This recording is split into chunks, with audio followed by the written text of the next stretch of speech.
आज नौकरी के लिए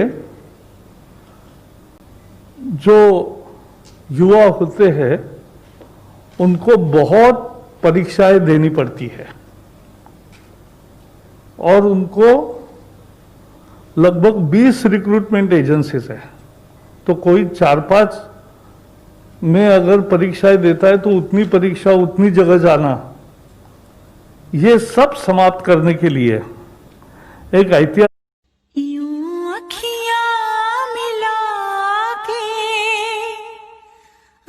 ऐतिहासिक फैसले में नेशनल रिक्रूटमेंट एजेंसी,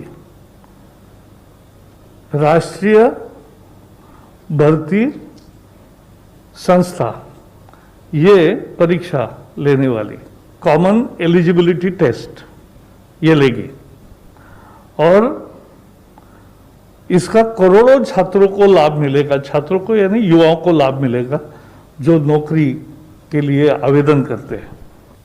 1 लाख करीबन 1,25,000 वैकेंसीज हर साल सेंट्रल गवर्नमेंट में group B and group C में अराइज करते हैं, जिसमें 2.5 से 3 करोड़ लोग इसको लेते हैं। ये बस 3 ऑर्गेनाइजेशंस की बात कर रहा हूँ।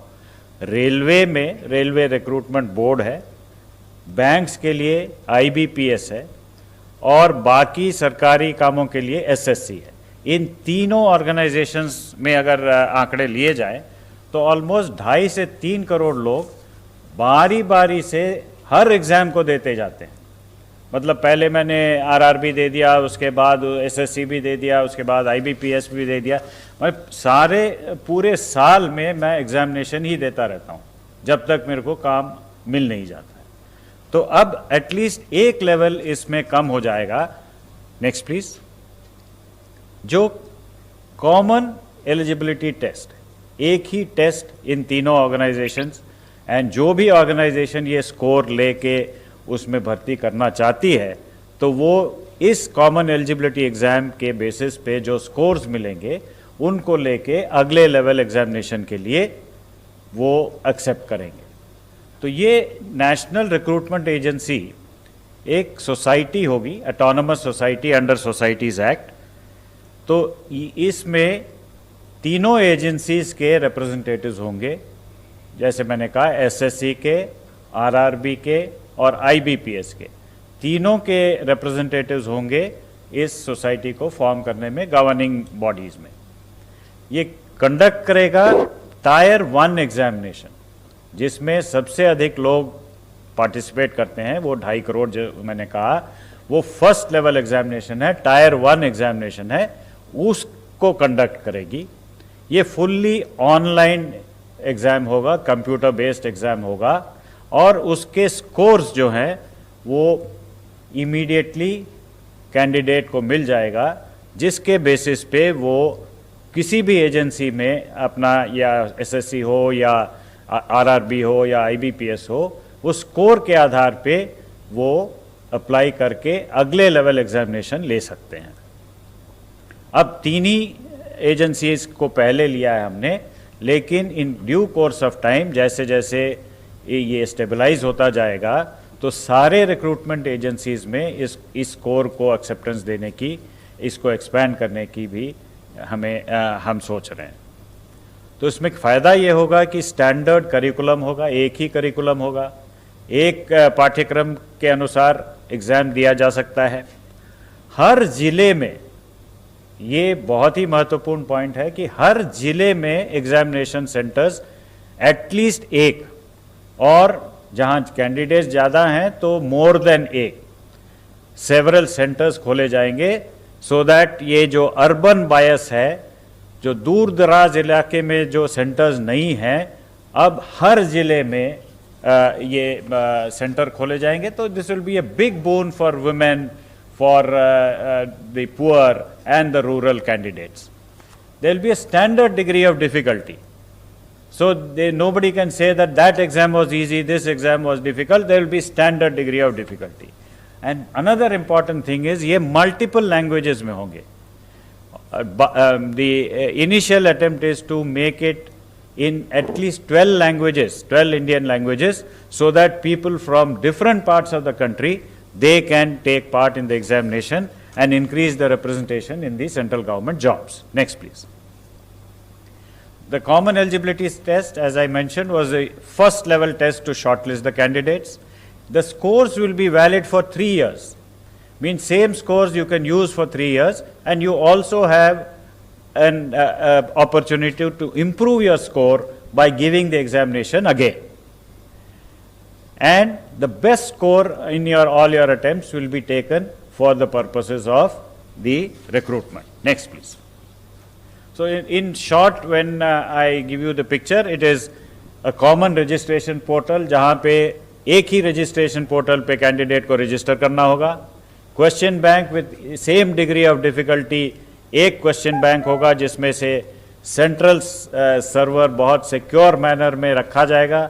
वो test center में security के साथ जाएगा with all the protocols which are required, the technological firewalls etc. उसमें होंगे. और फाइनली वो स्कोर्स जनरेट हो जाएंगे जो 3 साल के लिए उनको वैलिड होगा. सर मेरा सवाल जितेंद्र सर से है. सर एक बात बताएं कि इसमें उम्र को लेके आपने कहा कि एज बार वो किस तरीके से होगा. मान लीजिए रेलवे में उम्र की कोई सीमा है, बैंक में कुछ सीमा है, एसएससी की कुछ सीमा है, तो क्या इसमें कोई कॉमन उम्र की सीमा होगी या फिर ऐसा? नहीं, देखिए प्रीलिमिनरी टेस्ट. बॉस काम शुरू करना है और इसे भी सर चेक कर लो प्लीज. बहुत टेंशन है. ये तो नॉन स्टॉप प्रोटेक्टेड है. No tension. मतलब इंजन ऑन हो या ऑफ, इसका 3 स्टेज प्रोटेक्शन चले नॉन स्टॉप. बॉस क्या आइडिया दिया. Non stop. सबको काम शुरू करना है. हम सबको बाइक्स देंगे. टेस्ट में जिस प्रकार की सीमाएं पहले से निर्धारित है वही रहेंगी यहाँ पर भी, और बाई एंड लार्ज अलग सीमाएं नहीं है. मतलब कॉमन जो सर्विस रूल्स में जो एज लिमिट है वो उसी तरह से रहेगी. भले अब जैसे शेड्यूल कास्ट कैटेगरी के लिए थोड़ी सी एज लिमिट अलग है, कुछ दिव्यांगों के लिए अलग है, तो that rules remains as it is. That has not been touched. This is only to bring in ease of selection by overcoming one stage, first stage, और बाकी किसी चीज को नहीं छेड़ा गया. 52. मेरा सवाल जितेंद्र सर से है. सर जिस तरह से एलटीए बना था आज से 2-3 साल पहले, तब जो है स्टूडेंट्स को टेक्नोलॉजी से अप्राइज करने के लिए उन्हें मॉक टेस्ट भी देने की इजाज़त दी गई थी, और ताकि वो कंप्यूटर वगैरह से फेमिलियर हो जाए. जो नेशनल रिक्रूट एजेंसी बन रही है, क्या जो पेपर 2 साल में होने, मतलब साल में 2 बार होने वाले हैं, क्या जो कैंडिडेट्स बैठ रहे हैं उन्हें मौका मिलेगा कि वो मॉक टेस्ट पहले दें, ताकि जो है वो अप्राइज हो सके टेक्नोलॉजी से किस तरह, क्योंकि दूर दराज से लोग आएंगे, ग्रामीण क्षेत्रों से लोग आएंगे, कई लोग जानते भी नहीं है कि ऑनलाइन में कैसे दिया जाएगा, कैसा फॉर्मेट होगा. क्या ऐसे मौके दिए जाएंगे? बल्कि उनको ये फायदा रहेगा. एक तो जैसे आपने कहा, आपकी बात से ही जुड़ती बात है कि यकीनन दी नेशनल रिक्रूटर एजेंसी अथॉरिटीज़ ये भी सुनिश्चित करेंगी वहाँ प्रशिक्षण भी किया जाए, अवेयरनेस भी होगी. वो शायद प्रेजेंटेशन में आया भी बीच में. और साथ ही साथ जो लोग दूर दराज, जैसे आपने कहा, who had no access at all, वो ऐसे लोग हैं जो पहुंच ही नहीं पाते थे सेंटर तक, वो कम से कम अब इस स्थिति में होंगे, सेंटर पे पहुंचेंगे और वहां उनका प्रशिक्षण होगा. So this is a huge breakthrough for them. ये जो नेशनल रिक्रूटमेंट एजेंसी एग्जाम लेगी 2.5 करोड़ या 300 बच्चों का, ये केवल प्रीलिमिनरी एग्जाम होगा या टायर 2 बाद में जो रिटेन होता है उसके लिए क्या अलग अलग तीनों एजेंसी अपने लेगी एग्जाम, या यही बाद में भी करेगी? नहीं, आपने जैसा कहा ये प्रीलिमिनरी होगा, क्योंकि बाद में स्वाभाविक है कि उसका स्वरूप बदल जाता है. The tenor and tone of the exam will change, क्योंकि पहला बाई एंड लार्ज करिकुलम भी एक ही जैसा होता है, वो बेसिकली एलिमेंट्री है. उसके बाद मान लीजिए किसी ने बैंकिंग सेक्टर में जाना है, तो बैंकिंग सेक्टर की नुक्ता नज़र से ही उसके क्वेश्चन पेपर बनाया जाएगा, और सिलेक्शन भी उसी तरह की होगी, क्योंकि उनके पास मेरिट लिस्ट होगी एम्प्लॉयर के पास, उसके सामने होगा कैंडिडेट का प्रोफाइल, और कैंडिडेट उसी के लिए अप्लाई करेगा. तो आपका कहना ठीक है, प्रीलिमिनरी स्टेज एलिमिनेट हुई है. दूसरी करने में थोड़ी दिक्कत है, कोई रेलवे में या कोई जाएगा, कोई एसएससी के नौकरियों के लिए जाएगा. 56. सर उसी सवाल पे, मतलब आरआरबी, एसएससी और आईबीपीएस जो बैंक, ये एबॉलिश नहीं हो रहे हैं? नहीं, अबॉलिश करने की बात नहीं है. हम उनको फैसिलिटेट कर रहे हैं, जो उनका पहला टेस्ट है, और ये अभी चूंकि नया प्रयोग है और नया इंटरवेंशन, नया रिफॉर्म है, तो टू बिगिन विद 3 इसमें शामिल है. आगे चल के और इसी अनुभव के आधार पर बाकी रिक्रूटमेंट एजेंसीज को भी शामिल किया जा सकता है। नहीं, जैसे अगर मैं कैंडिडेट हूँ, मैं फर्स्ट राउंड ये देता हूँ, मुझे जितने भी मार्क्स स्कोर में जितने आएंगे वो लेके मुझे फिर इन तीनों एजेंसी में से जो भी नौकरी जहाँ भी चाहिए वहाँ मैं जा सकता हूँ। अगर आप उस लेजिटिमेट लिस्ट में आ जाते हैं तो अब आपको जो एडवर्टाइजमेंट अगली आएगी, मान लीजिए बैंकिंग की, तो आपने उसको अप्लाई किया, उसने आपको देखा, आपने उसको देखा, दोनों की अगर अनुकूलता मिल गई तो आपको नौकरी मिल गई या आपकी सिलेक्शन हो गई for the next stage of test which will of course be more specialised test, क्योंकि आपके जॉब की नौयत और उसके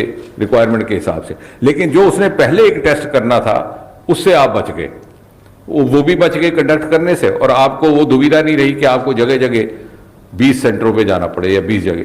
और उसमें क्या होता था तो कई बार आप कॉम्प्रोमाइज कर लेते थे कि साहब चलिए इस बार वो करेंगे, उसमें नहीं अपीयर होते। अब इसमें आपके लिए खुल गया, आप हर जगह एलिजिबल हो गए। तो दोस्तों, नेशनल रिक्रूटमेंट एजेंसी को कैबिनेट द्वारा